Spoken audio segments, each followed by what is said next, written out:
I still remember the glow of that evening, not because it was beautiful, but because it burned me alive. The Lancaster estate was dressed in gold. Chandeliers glittered like frozen suns. Crystal glasses caught the light and fractured it into tiny knives. Everywhere I turned, there was silk, polished shoes, the smell of cologne and champagne. People laughed too loudly, their voices bouncing off marble walls. Linda! My wife walked beside me, her arm looped through mine. She looked beautiful as always, but tense, her smile stretched thin.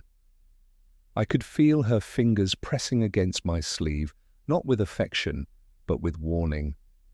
Behave, endure, don't make a scene. I was already used to the eyes. Her relatives scanning me up and down like a bargain suit on the wrong rack. A few offered polite smiles, most didn't bother. I'd worked hard to build my company, to carve a place for myself in the business world. But in their eyes, I was still the boy from nowhere, the outsider. The night went on with the kind of elegance that looks perfect on photographs and feels hollow in person. Silver trays floated past waiters, balancing them like dancers. A string quartet played in the corner. Every laugh, every toast carried a shadow of calculation. Then came the moment. Robert Lancaster, Linda's father, the patriarch of this glittering cage, rose from his seat. His suit was dark, his glass of wine caught the chandelier's light.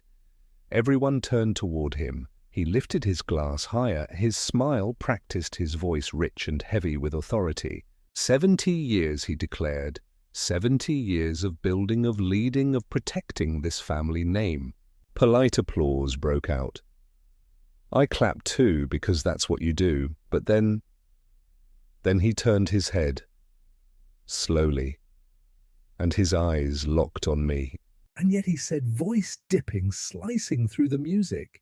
What does it mean when the family name is dragged down by someone who doesn't belong? The room went silent except for the faint hum of the violin that faltered, then stopped.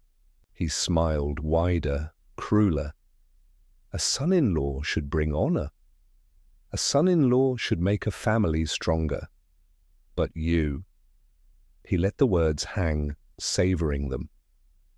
You're nothing but a failure. A man pretending to be a businessman. A pretender who will never measure up. The words hit harder than I expected. They didn't just cut me, they exposed me. Dozens of eyes turned, waiting for me to flinch, to protest, to crumble. Someone stifled a laugh. Another leaned closer to whisper. A cousin shook her head in mock pity. I turned to Linda, my wife. The woman I had shared a home, a life, children with. She couldn't meet my eyes.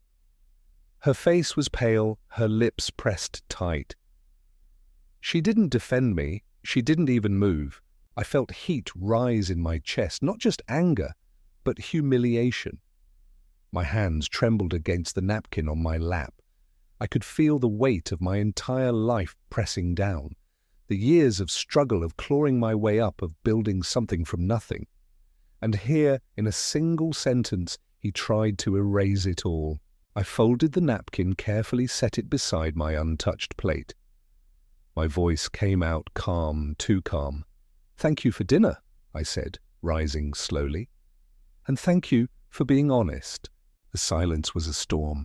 I walked out of that room, past the stairs, past the smirks, past the sound of my own heartbeat, hammering like a war drum.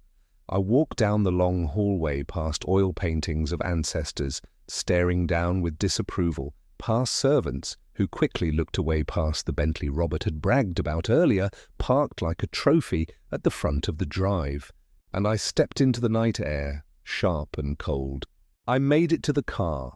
My car, not a Bentley, not a symbol of wealth, just a modest sedan I had worked to pay off.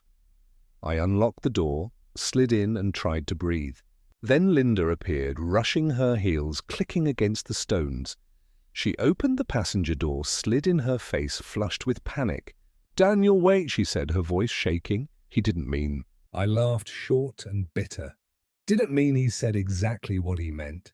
Tears welled in her eyes. Please, just be patient with him. He's old, he's proud, he doesn't understand you, but if you can just endure it for me, for the kids. My knuckles went white on the steering wheel.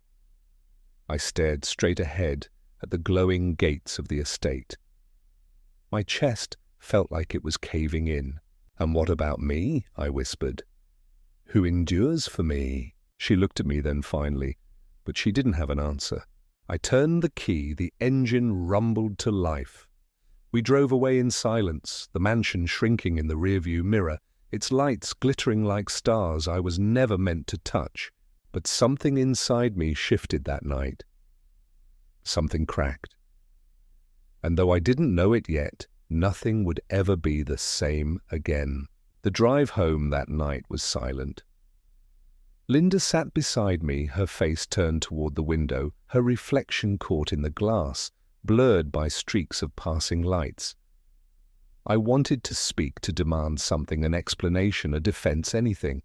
But the words wouldn't come. They sat heavy in my throat like stones.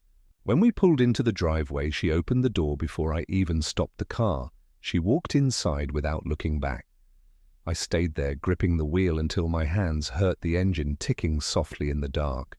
For days the house was filled with tension that clung to every wall.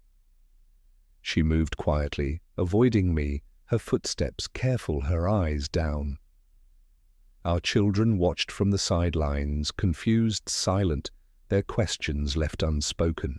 And then one evening she placed a folder on the kitchen table, the table where we had once laughed, once planned vacations, once held hands after long days. Her voice was quiet, almost too steady. "I can't do this anymore, Daniel. I'm tired. I want a divorce." The word hung in the air, sharp and final. I stared at the folder. My mind raced, but my body wouldn't move. I wanted to fight, to plead, to shout that we could still fix this, but deep down I knew. She had already left me long before she handed me those papers. A week later, we stood in a sterile office, a clerk stamping forms with mechanical indifference. The sound of that stamp was louder than any scream. Each thud was a nail in the coffin of our marriage. She signed. I signed. That was it. No ceremony, no witnesses, just the cold efficiency of ending a life we had built together. When we stepped outside, she looked lighter, almost free. I felt heavier than I ever had. Packing was worse. The house echoed with absence as I filled 3 boxes. Shirts folded neatly, a few notebooks, my shaving kit, the framed photo of our wedding day that I couldn't leave behind even if I wanted to. Michael, my son, stood in the hallway, fists clenched at his sides. He didn't say much, just watched. My daughter clung to her mother's side, eyes wet, her small voice breaking as she whispered, "Do you have to go?" I knelt, hugged her tight, breathing in the scent of her hair, the innocence I was about to walk away from. "It's not goodbye," I said, my voice trembling. "I'll see you soon, I promise." But promises feel weak when spoken through tears. I loaded the boxes into my car. Linda stood at the door, arms folded, her face unreadable. No goodbye kiss, no hug, not even a word, just silence. The engine roared to life, and as I drove away, I glanced in the mirror. My daughter was still standing there, small, fragile, clutching the doorway, as if she could hold the house and the family together by sheer will. I almost turned back, almost, but I didn't. The apartment I moved into was small, barely furnished, the kind of place you don't live in, you just survive in. The walls were thin, the neighbors loud. The radiator clanked at night like old bones.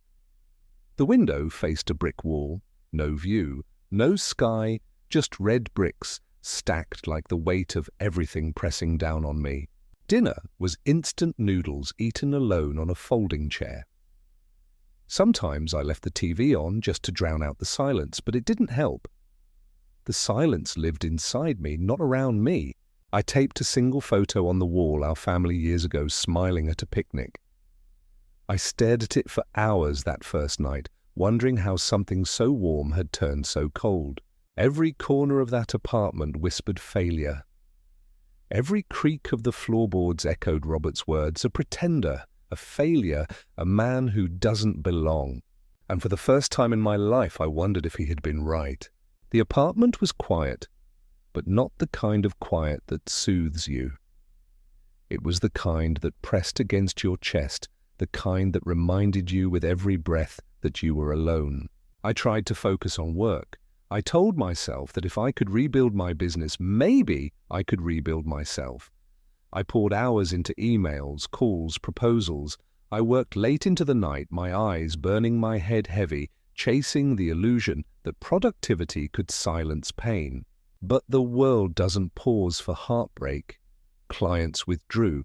One contract slipped through my fingers, then another. Meetings ended with forced smiles and polite refusals. Some stopped taking my calls altogether. The numbers didn't lie, they never do. Revenue fell, expenses climbed, my savings shrank like water down a drain.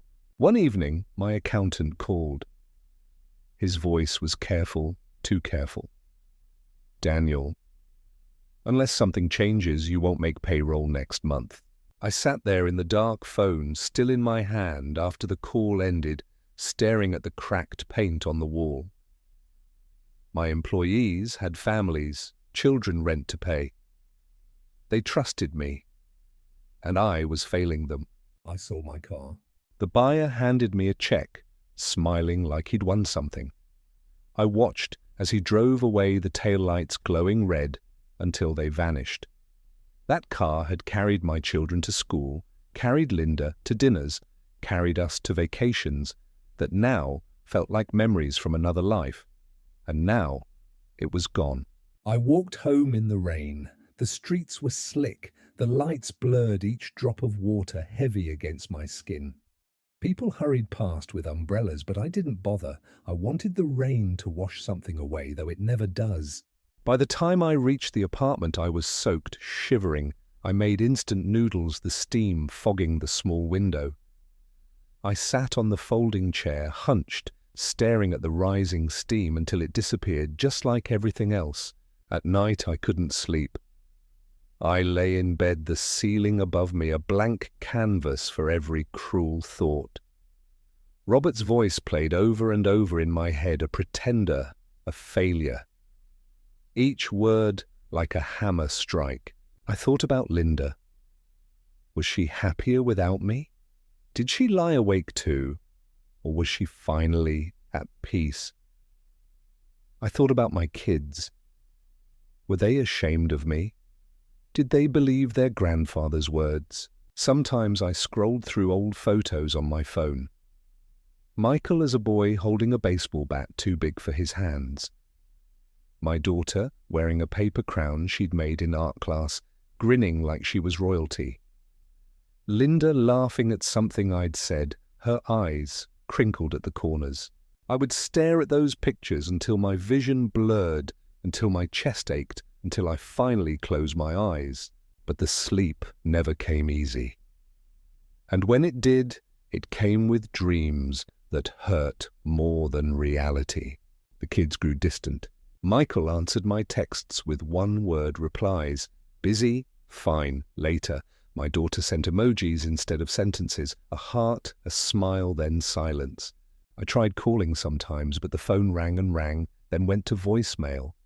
My own children's voices recorded there sounded happier than the silence I was left with.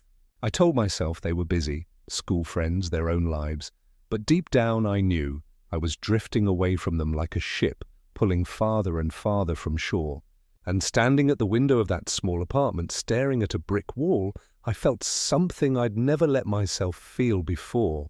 Not just failure, but the possibility that Robert was right. It was raining that evening. Not a gentle rain, but a steady, relentless downpour that filled the gutters and turned the streets into rivers. I sat by the window of my apartment, watching drops streak down the glass, listening to the radiator hiss and clank, the only sound in that empty room. I had just finished another bowl of instant noodles. The taste no longer bothered me. It was just fuel now, nothing more. The television was on muted, flashing images of people living lives I couldn't touch. Then the knock at the door. At first, I thought I'd imagined it. Nobody visited me. Nobody even knew where I lived except Linda, and she would never come. The knock came again, louder this time. I stood, heart quickening, and opened the door. There he was, Michael, my son. He stood in the hallway, drenched, his jacket soaked through water dripping from his hair. He looked older than the last time I'd really seen him. Not by years, but by weight, like he'd been carrying something heavy on his shoulders. "Dad," he said softly. For a moment I couldn't speak. My throat tightened, my chest ached. I stepped aside and he walked in, leaving wet footprints across the old floor. He didn't sit right away. He looked around the apartment, the peeling wallpaper, the single chair, the photo taped on the wall. His jaw tightened. Finally, he turned to me. His eyes, they weren't angry, they weren't ashamed, they were searching. "Why didn't you tell me it was this bad?" he asked. I swallowed hard. Because it's not your burden. You're a kid, Michael. You should be living your life, not worrying about me. I'm not a kid anymore, he said. His voice cracked just a little, but it was steady enough to cut through me. And I've never, not once, seen you as a failure. Not once. You've always been my dad. That's enough. The words hit me harder than Robert's insults ever had. My knees felt weak. I lowered myself into the chair, my hands trembling. Michael stepped closer.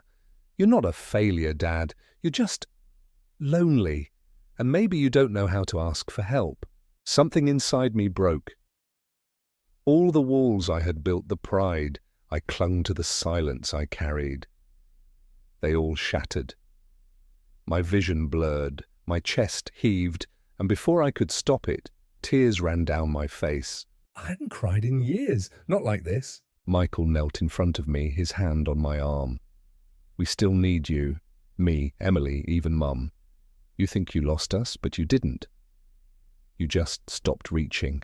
I covered my face, sobbing into my hands. He didn't move, didn't let go. He just stayed there, steady, the way a son shouldn't have to be, but the way he chose to be for me. When I finally looked at him, I saw myself not the broken man I felt like, but the reflection of the father he still believed in. And for the first time in months, maybe years, I felt something stir inside me. Hope. After Michael left that night, the apartment felt different. The rain still fell outside, the radiator still hissed, but the silence wasn't as heavy. His words lingered in the air, echoing against the bare walls. "You're not a failure, Dad. You just stopped reaching." I lay in bed staring at the ceiling, but for once I wasn't drowning in shame. Instead, I kept replaying his face, the conviction in his voice, the way he refused to let me slip further into the dark. Something shifted in me. The next morning, I did something small. I cleared the empty noodle cups from the counter. I wiped down the sink. I opened the blinds to let in light I'd been avoiding for weeks. The brick wall was still there outside my window, but at least I could see it clearly now. It wasn't much, but it was a start. I began cooking. Not the frozen dinners, not the takeout cartons. Real food. Simple at first, scrambled eggs, toast soup that filled the room with warmth. The first time I tried the eggs, stuck to the pan, burned black at the edges. I laughed, really laughed, for the first time in months.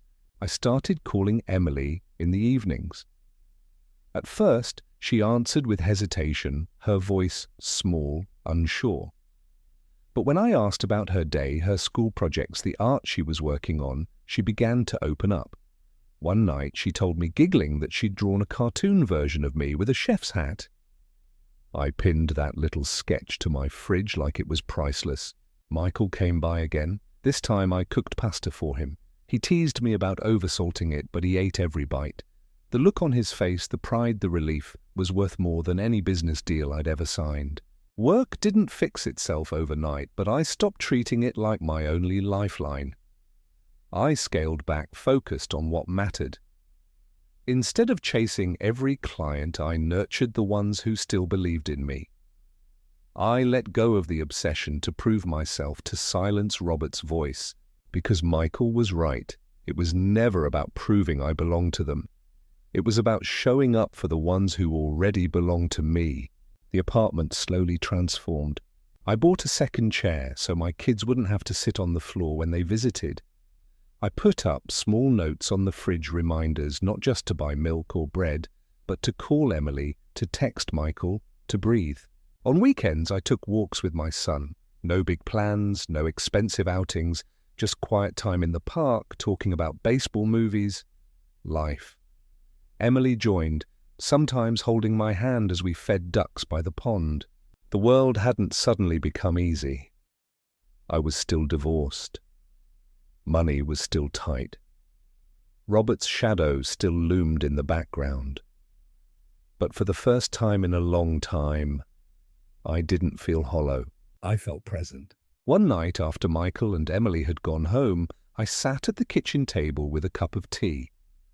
I looked around the small apartment, the clean dishes drying by the sink, the sketch Emily had taped to the fridge, the half-finished book Michael had left on the chair. It wasn't much, But it was mine. And slowly, painfully, stubbornly, I was learning how to be their father again. It was a Saturday afternoon. The sky outside was grey, heavy with the threat of rain, though for once I didn't mind. Michael had just left after helping me fix a loose shelf in the kitchen, and the apartment was unusually tidy. I'd even bought fresh flowers for the table, a small habit Emily had convinced me to keep. I was rinsing a mug in the sink when the knock came. For a second I froze. Michael wouldn't knock. Emily wouldn't either. When I opened the door, I saw her. Linda. She stood there in a long coat, her hair pulled back, her eyes hesitant in a way I hadn't seen in years. For a moment, neither of us spoke. The hallway seemed to hold its breath. Finally, she said, "Hi, Daniel, can I come in?" I stepped aside. She walked in slowly like she was entering foreign territory. Her eyes moved around the apartment, lingering on the small signs of change, the flowers, the chairs, the little drawing Emily had taped to the fridge. "This is nicer than I expected," she said softly. I gave a short laugh. That's one way to say it's not the disaster you imagined. Her lips curved, but it wasn't quite a smile. She sat down at the table, folding her hands together. I sat across from her, and for a moment we were just two people, not ex-husband and ex-wife, not enemies, just Daniel and Linda. She broke the silence first. "Michael told me he came to see you, and Emily's been talking about her calls with you. She's happier." I nodded, swallowing hard. "They saved me, Linda. I was lost, but I stopped my voice cracking. They reminded me who I'm supposed to be." She looked at me, really looked like she hadn't in years. Her eyes glistened. "I was angry, Daniel," she whispered. "Not just at you, at myself too. I thought walking away would make things better, for me, for the kids, but it didn't. It only broke them more." I leaned back, exhaling. We both made mistakes, but Robert's voice, his judgment, it was always louder than ours, and I let it destroy me. I let it destroy us. Tears welled in her eyes, and she shook her head. My father. He wanted control, not happiness, and I let him dictate too much. I should have defended you. I should have stood beside you that night. Her words cut, but they also healed. I whispered, "I waited for you to say that for so long." The silence that followed wasn't heavy. It was tender. Linda reached out her hand, trembling slightly, and rested it on mine. Not as a lover, not yet, maybe not ever. But as a friend, as a partner, in the truest sense, two people who had shared years, children, pain, and who were still tied together by something unbreakable. "You're not alone, Daniel," she said. "Not anymore." And for the first time since that humiliating night in Robert's mansion, I felt the weight lift. Not because life was perfect, not because everything was fixed, but because I wasn't carrying it alone anymore. The flowers on the table swayed gently as a breeze came through the open window. The sky outside finally broke, the rain falling steady and soft. But inside, for the first time in years, it felt warm. It happened a few weeks later. Emily had been begging for it. Just one dinner, Dad. All of us, please. Michael backed her up, insisting it was time. And Linda? Well, Linda didn't say no. So I cooked, not takeout, not something frozen. I spent the entire afternoon chopping, stirring, tasting, the kitchen filled with the scent of garlic and herbs, steam rising from pots that hissed and bubbled like music. When they arrived, the apartment felt smaller than ever. Michael carried a bag of bread, Emily skipped in with a drawing tucked under her arm, and Linda... She stood in the doorway for a moment, smiling at the sight of the table. I'd set the flowers in the center, the extra chairs waiting. We sat down together. For the first time in months, maybe years, it felt right. The conversation started awkward, stilted, but then Emily told a story from school, her hands waving in the air, her laughter spilling into the room. Michael teased her. Linda rolled her eyes in that familiar way, and soon we were just a family again. After dinner, Emily handed me her drawing. It was simple 4 stick figures holding hands under a roof with the word home written above in bold letters. I felt my throat tighten. I looked at her, then at Michael, then at Linda. Home? Not the mansion, not the business empire I once thought I needed. Just this 4 people, a table, a meal shared in love. Later that night, when everyone had gone, I stood alone in the kitchen rinsing plates under warm water. My hands moved slowly, deliberately. I remembered another night months ago standing in this same spot, staring at the photo taped to the wall and wondering if I'd lost everything. But tonight was different. Tonight, the silence wasn't empty.